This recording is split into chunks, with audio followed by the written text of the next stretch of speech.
Welcome to Ridge Life. I'm Tim, and today we're going to build some nesting boxes for our meat rabbits.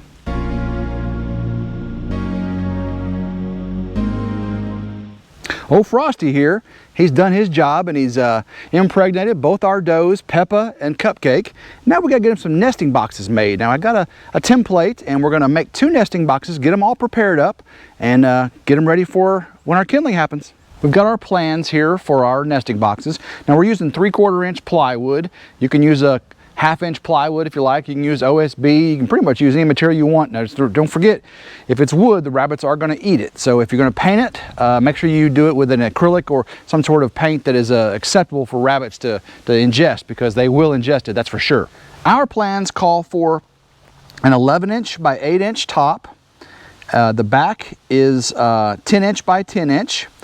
The sides have an 8 inch top. That's the resting area that the rabbit can sit on. And it is 20 inches long and 6 inches tall in the front and 10 inches tall in the back. The front piece, again, will be 10 inches wide and 6 inches tall to mate up. Now the bottom, we're going to use a 1/2 inch by 1/2 inch welded wire or hardware cloth. You can use a 1/4 inch, and you can use a solid bottom, like a pegboard with holes in it. But you remember, there are going to be some urine and droppings come through there. And we're going to line it with our straw. And then of course the doe, she'll pull out her chest fur to create that nice little nest. And I've seen some people just under the closed-in section put a solid under the closed-in section and have welded wire or mesh on the front portion. Either way would work just fine. You just got to make sure that the rabbits can't fall through, get their head or leg caught in any holes too large. They can get injured. We're going to make 2 of these nesting boxes, and then we're going to paint them up, the barn brown, same colors, all the things here on the ridge, and we'll get them ready for whenever our does go into kindling.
All right, we got the materials for our first box cut.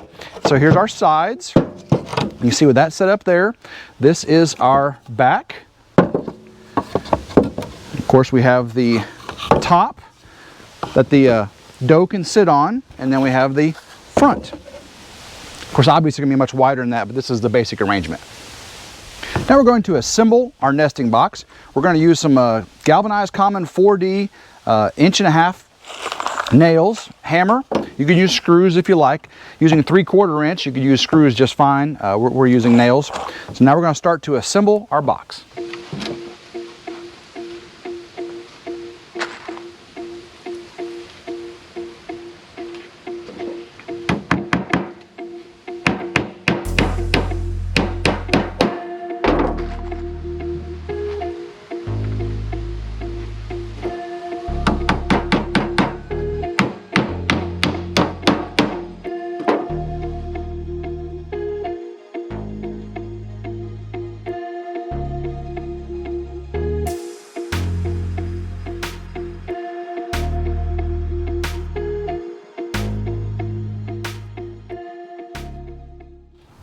Here's our first nesting box. We're gonna make up one more of these. We'll get it painted and we'll have it all ready for whenever our does go into kindling. We've got our nesting box built. Now we're going to paint them before we put the hardware cloth on the bottom. Now again, you can use solid bottom if you want, if you're in a really cold environment. You may want to do a solid bottom, or you may want to do the pegboard with the holes. It's really up to you. 1/4 inch hardware cloth, 1/2 inch. We're doing 1/2 inch by 1/2 inch, so what we got. So we'll put that on the bottom after we get it painted and let it dry.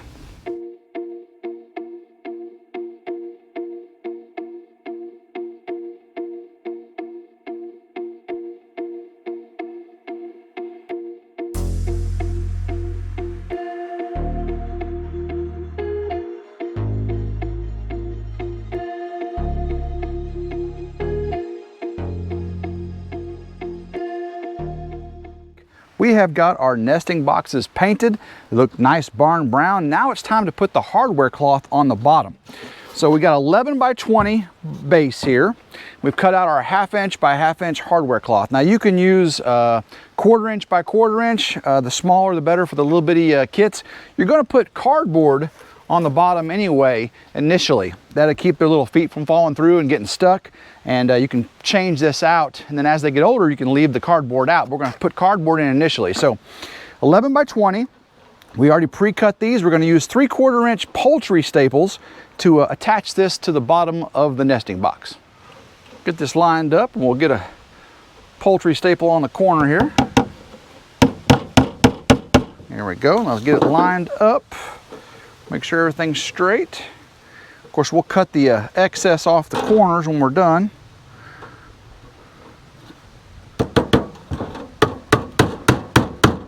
There we go. Doesn't take too much, to hold these on. You're just trying to get it to stay firmly attached. Once you've got your hardware cloth attached, make sure you hit all the little pieces sticking out. You don't want them to catch on your little kit's legs, skin. They can get their skin ripped very, very easily. So try to get all that as smooth as possible around the edges. Now we flip it over, and you can see we have the hardware cloth on the inside, and the kits are little. They're going to be inside here. There's nothing sharp. Everything, any sharp pieces are on the edges. So now we're going to put some cardboard.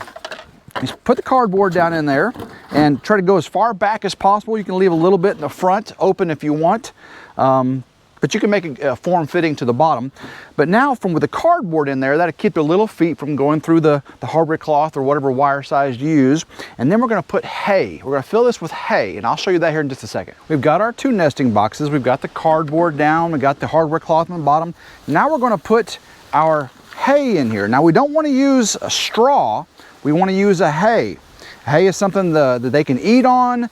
It's not going to be too abrasive for them, and the hay will absorb a lot better than the straw will. So we're going to just fill this up with hay. Now the doe, she will get in here and she will pull this out, put it back in, and she'll get it the way she wants. She'll have her nest up under the back here, and then she'll start pulling her hair or fur out like the day before she goes to into kindling to have her kits. You start seeing them pull their fur out, you're going to have some kits within 24 hours probably. We're just going to go ahead and stuff this full. You ain't got to make a nest. They'll take care of that. You just stuff it full, and they'll take care of the rest. Once you got your boxes full of hay, you want to get them in to the doe around day 25 of the breeding cycle. That way, if she's a little bit early, you'll have it in there, but you don't want it in there too early. They'll start using it as a litter box. They'll get in here and they'll just defecate in here, and that's not something you really want to take care of when they're getting ready to have kits. Another thing is if they use this as a litter box and they end up having their kits outside, those kits in fall temperatures, winter temperatures, they're not going to live more than a few hours. So you want to make sure that you've got a place for her to keep those kits warm and dry and out of the wind. We're back at the rabbitry, and you can see here's Peppa, Frosty, and Cupcake. Cupcake and Peppa are our 2 bred does. Now we'll go ahead and get Peppa's nesting box in here, and you can see our nesting box is painted the same color as our rabbitry, and that's just for aesthetics purposes. We like things that color here on the ridge. I'm going to set this down right next to her, get it all the way into the corner. All the way into the corner. Now one thing is you want to come back from below and attach the hardware cloth on the bottom to your wire bottom of your rabbitry. That way, when she's jumping to and fro, it doesn't move, and little kits, when they start getting older, may get down in between your nesting box and your walls and get killed. We don't want that to happen. So you'll attach the bottom of your nesting box to the floor of your rabbitry. We can see she's got room in the front here to get up here and eat and drink. And of course, she's got a ledge on top so she can sit on. She's got her tile over here, and she's got her sticks. So she's going to be doing really well in this setup for her kindling. Here we are with Cupcake, and you can see she's sitting on her tile there too. We'll get this nesting box put all the way in here. There we go. Got her inside all the way up next to the edges. Put her a little extra. There we go. Now again, she's got room to get up here, eat and drink. This is far enough away, and she can sit on the end of her nesting box. All kinds of room on the side to rest and get some wind and some fresh air. And we got her set up for her kindling. Hope you enjoyed watching us build our nesting boxes here on the ridge. These does are ready to go into kindling at any time. We'll give you updates on that for sure. You can see their kits when they're born. They usually have between 8 and 11 kits. Now these are new bred does. So this will be their first kindling, and you just never know what's going to happen. They may reject the kits. They may do them outside the nesting box. You just got to really pay a close attention to them. Because if they have them outside the nesting box, you need to get them in there quickly, especially this time of the year, so they can stay warm. Well, we'll keep checking on them, make sure that if they do have their kits very soon, we'll keep them safe. And I hope you liked this video. Give a thumbs up if you did. Subscribe to RidgeLife if you haven't already, and hit the notification bell to be notified anytime a new video comes out, and you can see when these kits are born. So until next time, I hope everyone has a blessed day, and go RidgeLife.